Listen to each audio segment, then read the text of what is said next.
Hey, what's going on YouTube? It's your boy Jeter, and I'm back with another review and the return of Throwback Thursdays. This time I have FansProject CA-03 Causality Crossfire Thundershred. And here's the figure. Before you see the figure, let's take a look at the packaging. Here he comes in. He comes in this nice little packaging right here. He comes displayed in bug mode, but we're going from robot mode. But here's some artwork of the Thundershred. Probably shout out Thundershred on the back, on the side, I mean. And here's all Thundershred does and all he can do and what he comes with. On the side, more artwork. On the bottom, get your warnings. And that same artwork is the front. And off the box goes to the Phantom Zone. And as far as accessories go, you get your instruction manual or sheet, and you get your collector's card. Right here looks pretty good. Your little bio, read it up. There you go. And here is our featured guest, Thundershred. And he's supposed to be an homage to the kind named Shrapnel.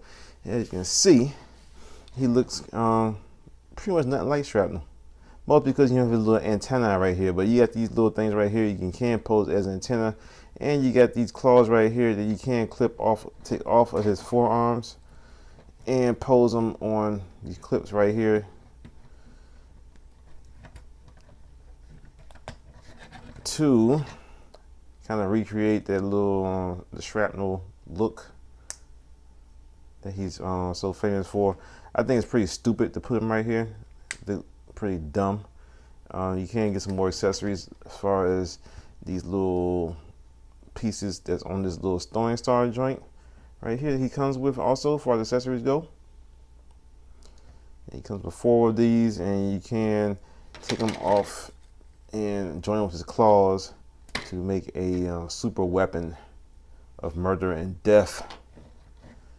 So take a look at the figure real quick, and he looks pretty good. I mean, this is like FansProject. This is when third-party toys started to get into the game of being full-on figures and stuff like that. So this is pretty rough, and it's very chug.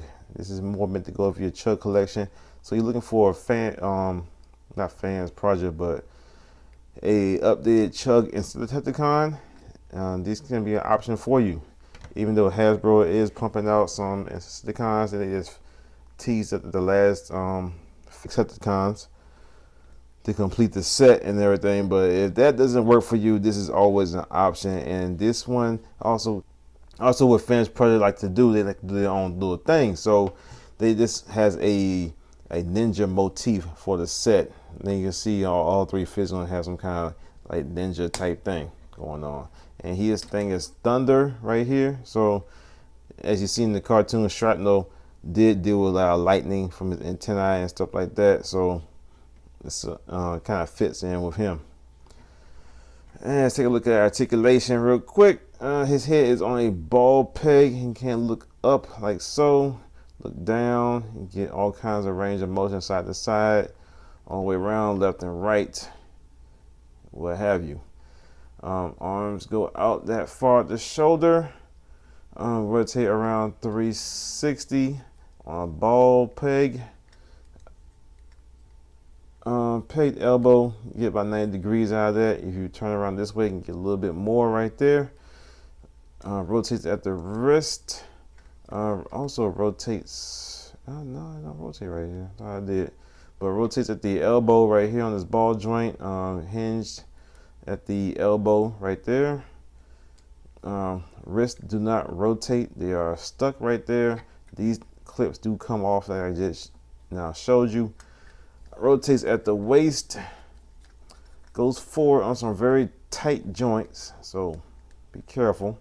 Goes forward about that much, probably a little bit higher, like that. Bends at the knee,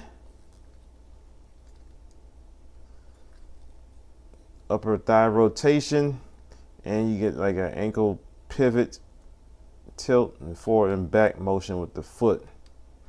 And these little legs around the back, they are on ball joints. They can move them around to get them out the way. If you don't like this sitting up like this, you can rotate it downward so that it's less in your view. So it's up to you. Lots of ball joints on this guy. Lots of ball joints. So possibilities are endless. And speaking of possibilities being endless, that he got this little throwing star doohickey right here. You can't hold it in his hand, along with having the claws and stuff like that. And if you're so choosing to, you can take this out of his hand. Take these little claws off, and they are kind of stiff in here. And you'll see in the next video that their bombshell does come with replacement claws, because these little tabs that's on these claws right here, they are prone to breakage and stuff. So be careful when removing these and taking them out. I kind of was a little rough on this because it was, the tolerance is kind of stuck in there, so I had to be a little bit forceful. So unplug right here, you plug them in right here like so, and you can plug this all in like that, and you got this super claw right here. Now you can do that with all 4 claws if you choose to. You can like super claw like that, and like I was showing before, people tend to do this with their, they had the antler thing right here to create that G1 look, which I think looks kind of dumb, like real dumb on him. For this figure, it doesn't really work like that. So, and before we begin the transformation, let's do some size comparisons. Here he is with Classics Optimus Prime and Generations Blitzwing. And here he is with Sergeant Cup. As you can see, he fits just in with the Classics Chug figures. Okay, now that we're done with that, let's go ahead and get into transformation. Let's do this. So yeah, first thing we're gonna do is go ahead and untab this out of his back. We're gonna rotate it around. We're gonna tab it in up front right here. Tab right there. Plug that in. And his chest does not open up like the G1 toy, just in case you were wondering. All right, next what we're gonna do is go ahead and rotate him out the waist. Well, move these little out the way right now. Rotate him out the waist. We're going to push his legs forward, the hip, and it should move forward like that. So, next we're going to do his feet.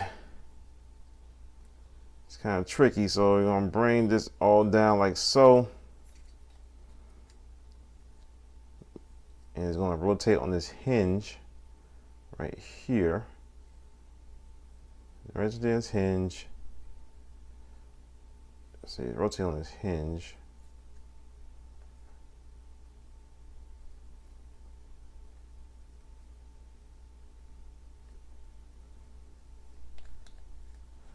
Okay, it's gonna rotate on this hinge. Like so, it's gonna go all the way around. Like so. Move this bug leg out the way, and it's gonna tab in. This little tab right here is going to slide in to right here, like so. Move this bug leg out the way. Then you're going to rotate the whole arm assembly, this portion right here, these shoulder pads, they move together. Rotate it backwards, like so. So now you got these gray pieces facing the upward right here. Rotate these shoulders in like so, but first you're gonna make sure that the upper portion right here where this pin is pointing at is moving inward right here, like so. That this portion is parallel with that right there. You're gonna rotate the arm around, and this does rotate. There we go. It does rotate. So yeah, rotate like that. You're gonna bend it like so. Then you're gonna move this leg like this. Now you're gonna start feeding this arm into a little gap that's up in here, and it's gonna come out on this side of the hand.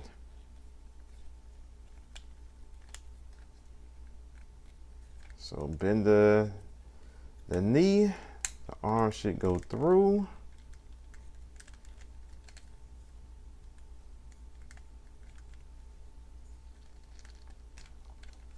That, And you got this little tab that's on the inside his crotch right here, and you got this peg on the bottom of his leg, and it's gonna should peg on in like so, like that. Same thing other side. So down, move this out the way, rotate the foot downward like so, and we're going to rotate it around, rotate this around like that, bam, bam, peg that in, rotate this arm, make sure the top of the shoulder is pointed upward like so, rotate at the mushroom peg right here. Be careful because these joints right here, at least on mine, are very, very tight. So make sure you grab it closest to the joint as possible, because you don't want to snap anything off because all that tension and stuff. So bring the knee, feed the arm through the opening.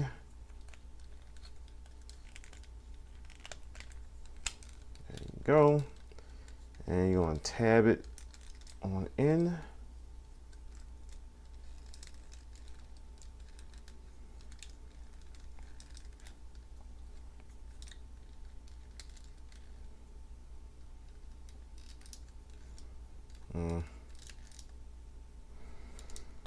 Like so, and it should. I have a hard time getting this side to tab in for some reason. I'm not sure.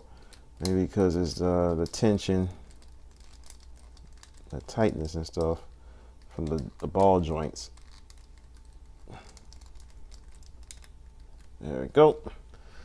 And you should have both of your hands pointing straight out through here. Then next thing you're gonna know, you can take this, unplug these off of here. You're gonna take your little joint right here, and there's a hole, a small hole right there. I know you probably can't see it because it's all black on black, and then you got a tab right there. So should be able to tab this in and tab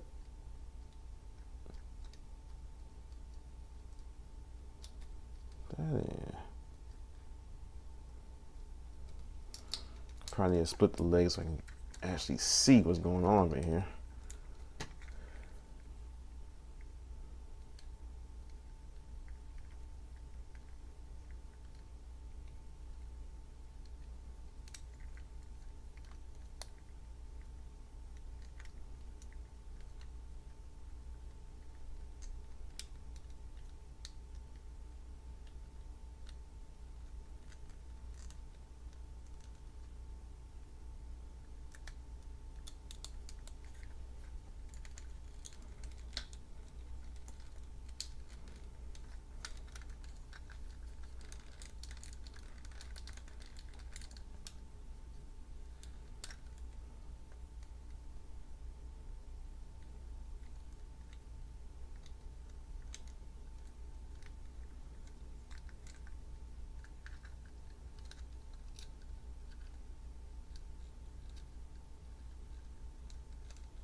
Okay, I went ahead and tapped it on the other side because it was causing too much friction. But there's no way to get it to peg in on both sides like that. So it's just gonna sit in the middle like that. So go ahead and move these bug legs upwards, and they should tab in to little slots right here. You see that? There's a slot right there. So push those up, they should tab on in. This came on tab, put that back together. Rotate these bug legs downward. Like so. And you just go ahead and untab your pinchers. So I'm gonna go ahead and fast forward through this and come back, and we should have all these configured. Okay, now we're back. We got our 2 pinchers configured. Now we're gonna plug them up into the little shoulder sockets that we had before. So C clamps, C joints, whatever you're gonna call it. Bam, bam.